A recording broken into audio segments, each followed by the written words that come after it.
Welcome back. तो continue करते हैं अपनी बाय एंड सेल स्टॉक की सेकंड प्रॉब्लम के साथ। तो ये प्रॉब्लम पिछले वाले प्रॉब्लम जैसी है बट हल्का सा इसमें बदल गया है सिनेरियो। देखो इनपुट तो उसी फॉर्म में है, प्राइजेस आपको दिए हुए हैं और ith ith प्राइस आप prices of i means ith day पे उस स्टॉक की क्या वैल्यू है। बट पिछली प्रॉब्लम में बाय सेल स्टॉक वन में क्या था कि आप सिर्फ एक ही ट्रांजैक्शन कर सकते हो। यहाँ पे क्या बदल गया, यहाँ पे एनी नंबर ऑफ ट्रांजैक्शन आप कर सकते हो, आपको ट्रांजैक्शंस की कमी नहीं है, कितनी भी बार बाई कर सकते हो, कितनी बार सेल कर सकते हो। लेकिन कुछ कंस्ट्रेंट है उसमें जो हम देखेंगे। और बस आपको एक टेंशन लेनी है कि आपका प्रॉफिट मैक्सिमाइज होना चाहिए। ठीक है। एक टेंशन मतलब एक जो कंस्ट्रेंट वो ये है कि you can only hold at most one share of the stock. मतलब कहने का क्या मतलब है कि एट ए टाइम आप बस एक ही होल्ड कर सकते हो। ये नहीं कि जैसे सपोज करो ये है 7 1 5 3 6 4, एक बार बाई कर लिया, यहाँ पे फिर से बाई कर लिया। बाई किया तो आपको पहले सेल करना पड़ेगा, फिर नया स्टॉक बाई करोगे। ऐसे नहीं कि बस बाई करते चले गए और आप मल्टीपल होल्ड कर रहे हो। नहीं नहीं, वो अलाउड नहीं है। दूसरी चीज क्या है कि आप सेम डे बाई करके सेम डे भी सेल कर सकते हो। ठीक है, सेम डे पे कर सकते हो, लेकिन उसका कोई मतलब नहीं है क्योंकि सेम डे बाई किया सेम डे सेल कर दिया तो क्या ही निकला फिर। नो प्रॉफिट नो लॉस, तो वो तो चलो खैर, उससे ज्यादा फर्क नहीं पड़ता, लेकिन ये कंडीशन हमें करनी है। तो अब इस पे कैसा, मतलब ये इक्वेशन कैसे सॉल्व होगा, तो चले पहले एक एग्जांपल लेते हैं। सपोज करो आपका ये एग्जांपल है। हाँ, 9 से स्टार्ट करते हैं। 9 हुआ स्टॉक, 8 हुआ, फिर 7 हुआ, फिर 8 हुआ, 9 हुआ, फिर हुआ आपका 4, फिर 5, 6, 8, फिर हुआ 3, 4, 5, ऐसे काफी सारा बना दिया। देखो मैंने, ये आपके स्टॉक की प्राइस रेंजेस है। ठीक है। ठीक है, हर एक डे पे। तो एक काम करते हैं, एक छोटी सी एक्सरसाइज करते हैं। एक्सरसाइज का मतलब क्या, मैं इसका ना एक ग्राफ, मतलब एक ग्राफ प्लॉट करता हूँ प्राइजेस वर्सेस डेज पे। ठीक है। तो प्राइजेस आपके वाई एक्सिस पे है, प्राइजेस आपके वाई एक्सिस पे, और डेज आपके एक्स एक्सिस पे आ जाएंगे। ठीक है। ये आपके प्राइजेस हो गए इधर, प्राइस हो गया इधर, इधर हो गए डेज। अब यहाँ पे लगा लेते हैं, ये डे वन है, ये डे टू है, ये डे थ्री है, ये डे फोर है। पांचवा दिन, छठा दिन, कितने दिन है हमारे पास, एक दो तीन चार पाँच छः सात आठ नौ दस ग्यारह बारह, बारह तक ड्रॉ कर लेते हैं। 7 8 9 10 11 और ये 12। अब प्राइस रेंज मैंने 9 तक ही डाली है जानबूझ के, ताकि आ जाए इस ग्राफ में। 1 2 रुपए, 3 रुपए, 4 रुपए, 5 रुपए, 6 7 8 9। अब डे वन पे क्या प्राइस है, 9 रुपए। डे टू पे क्या प्राइस है, 8 रुपए। फिर आया आपका 7 रुपए प्राइस आया, फिर 8 चला गया, फिर 9 चला गया, फिर आ गया आपका 4, 4 आ गया यहाँ पे, फिर आ गया 5, फिर आ गया 6, फिर आ गया 8, फिर आ गया आपका 3, फिर 3 आ गया, और फिर 4 आ गया, फिर 5 आ गया। तो ग्राफ कुछ ऐसा बन रहा है आपका। यहाँ यहाँ पे प्राइस नीचे गिर रहा है, यहाँ से प्राइस नीचे गिर रहा है, देन यहाँ से प्राइस गिर के अचानक से यहाँ पहुंच गया, फिर यहाँ से गिर के अचानक से यहाँ पहुंच गया। राइट। ये आपकी कहानी बन रही है ना। इसको थोड़ा सीधी सीधी लाइन बना लेते हैं, थोड़ा प्यारा दिखेगा। तो यहाँ से गिर के आपका यहाँ आ गया, और यहाँ से भी यही कहानी हो रही है, यहाँ से गिर के आपका यहाँ आ गया। ठीक है, ये आपके ही है। और दूसरी चीज, कुछ पॉइंट्स पे ग्राफ चढ़ रहा है, ऊपर की तरफ चढ़ रहा है। ये जैसे यहाँ से चढ़ा, यहाँ से चढ़ा, फिर यहाँ पे चढ़ा, और फिर यहाँ से यहाँ तक चढ़ा, है ना।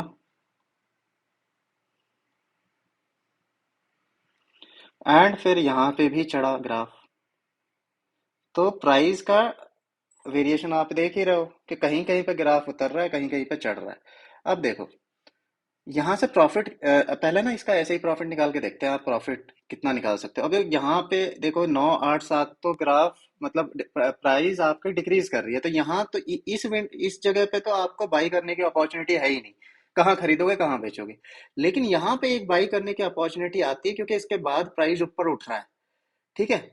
तो नहीं नहीं, यहाँ पे नहीं, इनफैक्ट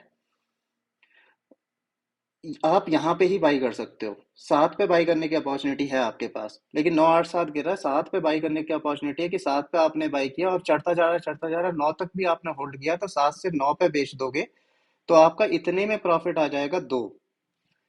आई होप ये क्लियर हो। फिर 9 के बाद नीचे फिर गिरा, तो अगेन यहाँ पे बेचने में ही फायदा, क्योंकि फिर नीचे गिर जाओगे, है ना, तो फिर आपका प्रॉफिट मिस हो जाएगा। फिर 4 पे अगर आप खरीद लो, 4 से फिर चढ़ रहा है, चढ़ रहा है, चढ़ रहा है, 4 5 6 7 8, तो यहाँ पे 4 प्रॉफिट निकालने की अपॉर्चुनिटी है। 8 माइनस 4 4। और फिर अगेन 3 पे खरीद के फिर 5 तक होल्ड किया, तो यहाँ 2। तो टोटल प्रॉफिट आपका हो सकता है 4 2 6 2 8। 8 प्रॉफिट टोटल हो सकता है।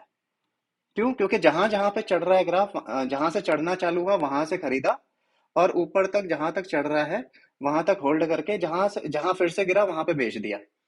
तो यहाँ पे अब क्या आप लॉजिक लगा के इस प्रॉब्लम को सॉल्व कर सकते हो? देखो, कुछ कलाकार लोग जो है ना, देसी कलाकार हमारे, जो कुछ ज्यादा दिमाग लगा देंगे, और मैं मतलब किसी को मतलब मजाक नहीं उड़ा रहा, मैंने भी वही दिमाग लगाया था भाई, मैं भी कलाकार था एक टाइम पे। मेरा कोई दिक्कत, मैंने भी जब शुरू की थी तो ऐसी हरकतें करता था।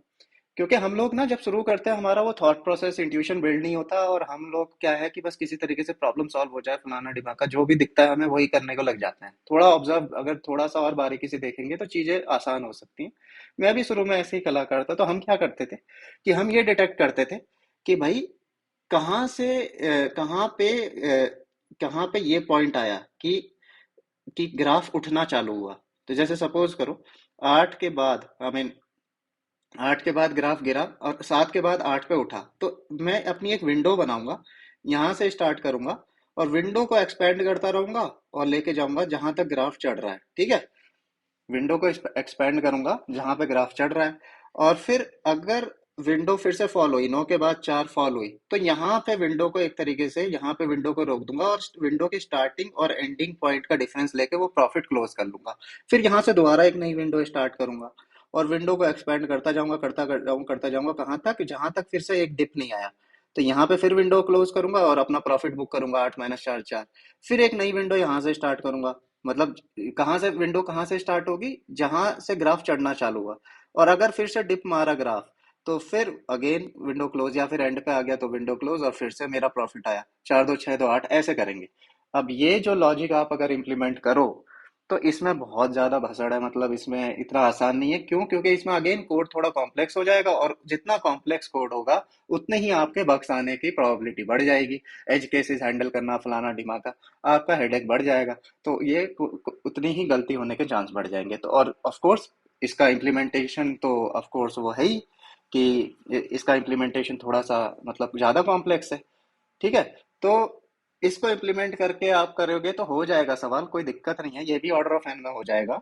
ऑर्डर ऑफ एन में ये इम्प्लीमेंटेशन भी हो जाएगा, बट अगेन ये थोड़ा सा क्लमजी और थोड़ा सा कॉम्प्लेक्स है। रादर देन दैट, अगर आप थोड़ी सी ऑब्जर्वेशन दो, आप अपना हल्का सा इसमें दिमाग यूज करो, तो यहाँ पे 9 है प्राइस, यहाँ पे 8 है, यहाँ पे कितना है, 7 है, यहाँ 8 है, यहाँ 9 है, यहाँ पे 4 है, यहाँ 5 है, यहाँ 6 है, यहाँ पे कितना है, 8 है, देन यहाँ पे 3 है, यहाँ 4 है, 5 है। तो देखो, अगर आप सिर्फ ये ग्रीन ग्रीन पोर्शंस को काउंट कर लो ना, ग्रीन ग्रीन पोर्शन मतलब 9 माइनस 7 यहाँ पे 2 आया, और 8 माइनस 4 कितना आया, 8 माइनस 4 कितना आया, 4 आया, और ये 5 माइनस 3 2 आया। अगर सिर्फ ये ग्रीन ग्रीन वाले काउंट कर लो, मैंने जो डार्क ब्लू में लिखे हैं वो काउंट कर लो, तो फिर आपका 8 आ जाता है। और आप यहाँ पे रेड वाले में क्या हो रहा है, रेड वाले में एक्चुअली आपका लॉस हो रहा है। 7 माइनस 2, यहाँ पे माइनस 2 आता है, 4 माइनस 9 माइनस 5 आता है, और यहाँ पे 3 माइनस 8, 3 माइनस 8 कितना आता है, अगेन यहाँ पे -5 आता है। तो ये रेड वाले पोर्शंस को इग्नोर करो, सिर्फ पॉजिटिव वाले पोर्शंस को ले लो, पॉजिटिव वाले मतलब ग्रीन। तो और सिर्फ इसी को काउंट कर लो, तो भी आपका ये प्रॉब्लम इजीली सॉल्व हो जाता है। ये विंडो वाली अप्रोच की कोई जरूरत नहीं है आपको, विंडो वाली अप्रोच की कोई खास जरूरत नहीं है करने की, क्योंकि सिर्फ इसी से सॉल्व हो जाता है सवाल। अब बात आती है इसको सॉल्व कैसे करें। अब एक विंडो उठाते हैं, एक विंडो मतलब ग्रीन वाला पोर्शन, 4 5 6 8। अब बात तो वही होगी कि आप बोलोगे कि यार हाँ ठीक है, तुमने ग्राफ पे तो बता दिया कि ग्रीन वाले को काउंट कर लो, लेकिन बात तो बराबर है, पहले तो मुझे विंडो डिटेक्ट करनी पड़ेगी ना, विंडो डिटेक्ट करनी पड़ेगी, विंडो में जाना पड़ेगा, मतलब कि हाँ ये पोर्शन ग्रीन है, क्योंकि जो इंक्रीजिंग ऑर्डर में है एक तरीके से वही पोर्शन आपकी ये ग्रीन वाली विंडो बनाता है। तो बात तो आप वही बोलोगे कि यार तो ठीक है तुमने ग्राफ में तो बता दिया, लेकिन घूम फिर के तो कहानी वहीं आ गई कि मुझे विंडो डिटेक्ट करनी पड़ेगी इंक्रीजिंग ऑर्डर वाली, वो कैसे करूंगा वो कोड होगा। तो मैं बोल रहा हूँ कि उसकी जरूरत नहीं है। क्यों? क्योंकि आपने विंडो जब डिटेक्ट करते हो तो 8 - 4 करते हो। 8 - 4 कितना हो गया? 4। लेकिन इसका एक और आसान तरीका है। आप सिर्फ ये बीच भी ये सिर्फ इंडिविजुअली भी इनका गैप काउंट करके ऐड कर लो, वो भी बात बन जाएगी आपकी। कैसे? 5 - 4 1, 6 - 5 1, 8 - 6 कितना? 2। 2 + 1 + 2 4 आ गया। क्यों? क्योंकि एक सपोज करो आपकी नंबर लाइन है, नंबर लाइन है, एक यहाँ पे लाई करता है क्या? 5 लाई करता है, यहाँ पे लाई करता है 9। तो या तो आप इस लाइन की लेंथ कैलकुलेट करनी है, या तो आप 9 - 5 कर लो तो भी इसकी लेंथ 4 आ जानी है, ठीक है। या फिर अगर इसके बीच में सीक्वेंसली नंबर पड़े हैं, 5 यहाँ 6 पड़ा है, यहाँ 8 पड़ा है, तो इनको इंडिविजुअली काउंट करके इनकी लेंथ इंडिविजुअली चेक करके ऐड कर दो तब भी 4 आएगा। क्यों? यहाँ एक लेंथ पड़ी है, यहाँ 2 लेंथ पड़ी है, यहाँ एक लेंथ पड़ी है, तो भी इन सब का एडिशन 4 आ जाता है। तो मैं क्या कह रहा हूँ कि जहां अब पूरी एरे उठाओ, जहां पे कॉन्जिक्यूटिव एलिमेंट का डिफरेंस नेगेटिव है, मतलब वहां डिप मार रहा है, उसको इग्नोर करो। यहाँ पे क्या आ जाएगा? यहाँ पे क्या आ जाएगा? अब इसको थोड़ा सा साफ करके बना ही लेते हैं, थोड़ा ध्यान देना। कॉन्जिक्यूटिव एलिमेंट का डिफरेंस, जहां पे भी कॉन्जिक्यूटिव एलिमेंट का डिफरेंस नेगेटिव होगा, मतलब वहां रेड वाली लाइन है। 8 - 9 -1, 7 - 8 -1, 8 - 7 1, 9 - 8 1, 4 - 9 -5, 5 - 4 1, 6 - 5 1, 8 - 6 2, 3 - 8 -5, 4 - 3 1, 5 - 4 1। तो क्या क्या काउंट करना है? 1 1 2 1 1 1 1, 1 2 3 4 5 6 7 8 आ गया ना? 8। कुछ नहीं करना, लूप यहाँ से स्टार्ट करो, और कॉन्जिक्यूटिव एलिमेंट्स मतलब करंट एलिमेंट से पिछले एलिमेंट का जो डिफरेंस है, अगर वो ग्रेटर देन 0 आता है तो उसको अपने रिजल्ट में ऐड कर लो, अदरवाइज इग्नोर कर दो। हो गया ये सवाल। पिछले सवाल में फिर भी थोड़ी सी तिकड़म थी, इस सवाल में तो कोई तिकड़म नहीं है। ये तो मीडियम लेवल का है, पिछला इजी लेवल का था, जबकि ये सवाल पिछले वाले से इजी है। जब हम कोड करेंगे तो आप देखोगे ये सवाल पिछले वाले से इजी है। और ये इजी क्यों हुआ? क्योंकि हमने ऑब्जर्व किया, थोड़ा सा ग्राफ बनाया, ग्राफ में ऑब्जर्व किया तो पता लगा जी, अरे इसमें तो यार ये वाली चीज हम ऑब्जर्व कर पा रहे हैं, इसी को कर देंगे तो प्रॉब्लम काफी इजी हो जाएगा। तो अगेन हमने क्या किया, बड़ी थोड़ी सी बड़ी दिख रही थी, भारी भरकम प्रॉब्लम थी, हमने उसको थोड़ा सा दिमाग लगाया, उसको खींच के थोड़ी आसान प्रॉब्लम में कन्वर्ट किया, उसको सॉल्व कर दिया, हो गया सवाल सॉल्व। अब खट से इसको कर देते हैं इम्प्लीमेंट। तो अपेरेंटली मैंने यहाँ पे इम्प्लीमेंट कर रखा है, फिर भी मैं फिर से कर देता हूँ, ताकि आप लोग मेरे साथ कोड, मतलब मैं अगर टाइप करूँगा तो आप लोग मेरे साथ देखें कि कैसे मैं कर रहा हूँ। तो देखो, एन में आ गया, एन में आ गया प्राइजेस का साइज, प्रॉफिट आपका 0 है इनिशियली। अब देखो कहाँ से लूप चलाना है, for i n t i equals to 1, i is less than n, i plus plus, ठीक है, ये करना है मुझे। 1 से क्यों स्टार्ट कर रहा हूँ मैं? तो ध्यान दो कि मैं डिफरेंस कैलकुलेट कर रहा हूँ करंट वाले का पिछले वाले से। अगर मैं 0 से स्टार्ट कर रहा हूँ तो पिछला वाला क्या है? पिछला वाला तो क्या है ही नहीं।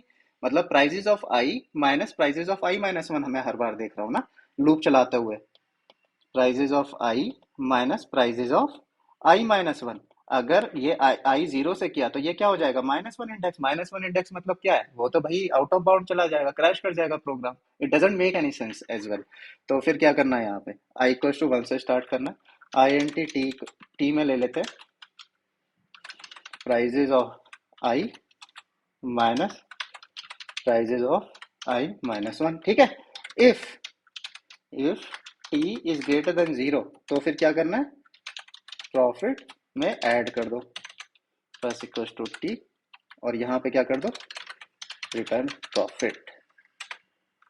ठीक है, बस हो गया ये सवाल, इसमें कोई झंझट है ही नहीं, एकदम साफ सुथरा सा, और पिछले वाले से भी आसान सवाल है ये। अब देखो, इसमें एक हल्की सी मैं मतलब कोडिंग ऑप्टिमाइजेशन कर देता हूँ, जो आपको काफी मतलब हैंडी लगेगी बाद में भी। आप क्या करो, यहाँ पे क्या करो, prices of i minus t कर रहे हो ना, तो प्रॉफिट डायरेक्ट भी कर सकते हो आप। प्रॉफिट प्लस प्रॉफिट में कब ऐड करो? Max of max of 0 0 comma prices of i minus prices of i minus one. इससे क्या होगा, इससे देखो नेगेटिव वैल्यू ऑटोमेटिकली इग्नोर हो जाएंगे। क्यों? क्योंकि max of zero comma prices of i minus prices of i minus one बोल रहा है। तो इसका मतलब क्या निकल के आ रहा है, अगर ये prices of i minus prices of i minus one, अगर ये डिफरेंस जीरो से बड़ा आता है तो ऑटोमेटिकली वो मैक्स फंक्शन की वजह से सेलेक्ट हो जाएगा और प्रॉफिट में ऐड हो जाएगा। लेकिन अगर ये जीरो से छोटा आएगा तो मैक्स फंक्शन किसको सेलेक्ट करेगा, जीरो को, और प्राइजेस में कोई जीरो ऐड होगा, मतलब प्राइजेस को कोई कुछ इफेक्ट नहीं पड़ेगा। तो एक तरीके से वो जो इफ स्टेटमेंट हटके ये वाली स्टेटमेंट सफिशिएंट है आपको, मतलब कोड को और छोटा और मोर अंडरस्टैंडेबल बनाने के लिए। तो ये आई होप आपको समझ में आ गया हो, कोड समझ में आ गया हो, और आप इससे आप ये लर्निंग लेके जा रहे हो कि हमें डायरेक्टली जंप इन करने की जरूरत नहीं है। थोड़ा सा इस पे समय बिताओ, थोड़ा सा कोड समझो कि भाई प्रॉब्लम क्या और छोटी और आसान प्रॉब्लम में रिड्यूस हो सकती है, और अगर हो सकती है तो उस पर थोड़ा सा दिमाग लगाओ, आसान तरीके से हो जाएगी। मीडियम लेवल इसमें टैग लगा दिया, इसका मतलब ये थोड़ी है कि ये इजी वाले से टफ ही होनी है। देखो इजी वाले से आसान है, जस्ट आपने एक छोटी सी चीज पकड़ ली, ऑब्जर्व कर ली, तो प्रॉब्लम सॉल्व हो गई। आई होप आपको वीडियो अच्छी लगी हो। If you have still any doubts तो आप कमेंट सेक्शन में मेरे से पूछ सकते हैं, I will respond to that as soon as possible. And इसके बाद हम अपना इसका थर्ड वर्जन करेंगे, buy sell stocks three. And I hope आप वो वीडियो देखोगे, and see you in the next lecture now. Thank you.